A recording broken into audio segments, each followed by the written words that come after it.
Noonans are delighted to offer for sale in September of 2024 the Phillips family collection of ancient Greek coins.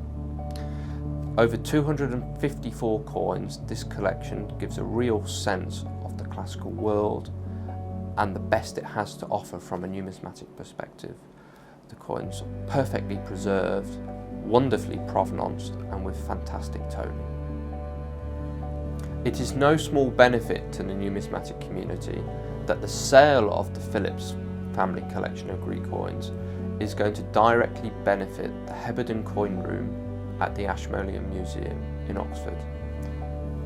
In an act of enormous generosity, the family has decided to donate the coins to the museum, and they are being sold on behalf of the museum.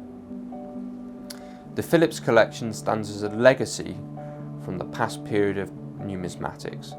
The bulk of the collection was formed during the Second World War between 1941 and 1945, and it's being shown here for the first time.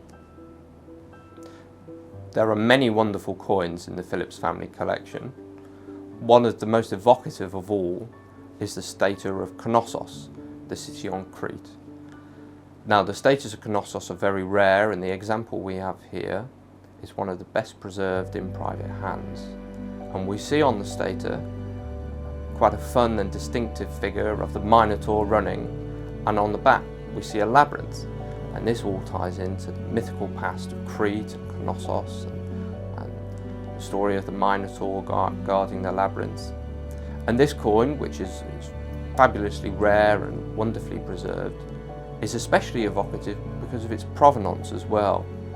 And it was owned by famous archaeologist Sir Arthur Evans during the period at which he was at Canosos and during the period at which he found the labyrinth.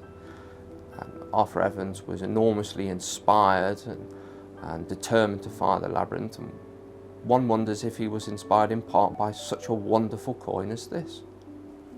At their very best, Greek coins capture the spirit of the classical age. They're sculptural, they're tactile, and both of those things apply to the stator from Croton. We see on the front the facing head of Hera, which is a masterpiece of classical engraving, very technically difficult and executed perfectly, and also preserved here in a way that you really see the depth and you see the ability of the engraver. On the reverse, we find a reclining figure of Heracles, weary after some great labour. Now, the way that the figure is presented, the way he's foreshortened, and the way that he's set in a defined landscape is suggestive that what we're seeing here is a real sculptural group from the city of Croton, which the engraver is displaying here. Now, the nature of the Phillips family collection, at the period where it was formed during the war years, means that it preserves several older collections in part, and we find in the Phillips collection a parcel of coins from Sir Ronald's stores. Now, these are tetradrachms of Alexander the Great, and these are primarily from the Great Demenure hoard in 1905. Now, the coins that we have here in Phillips were the pick of Storrs' collection. These are the finest examples, the best and the rarest. And what they show is they show the same type on both sides. We have on the obverse, the head of Heracles wearing the lion skin, and on the reverse we see Zeus seated, enthroned.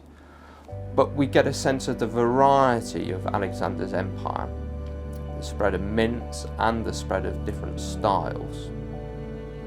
Now, some of these coins are incredibly rare, and we're thinking here particularly of those pieces from Egypt.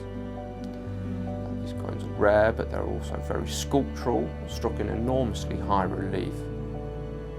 And the ones here are fabulously preserved, and they stand as a real high point of the collection. One of the strengths of a collection like this is it gives a real sense of the variety, stylistic variety across the Greek world.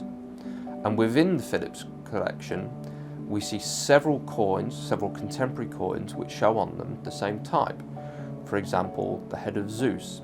And we can see the head of Zeus in Magna Graecia, we can see it across in Arcadia, in the Arcadian League stator, and we can also see it at places like Lampsacus. Now, the treatment of these different heads of Zeus is quite different and quite individual, and it's fascinating to see the different approaches seen at different places.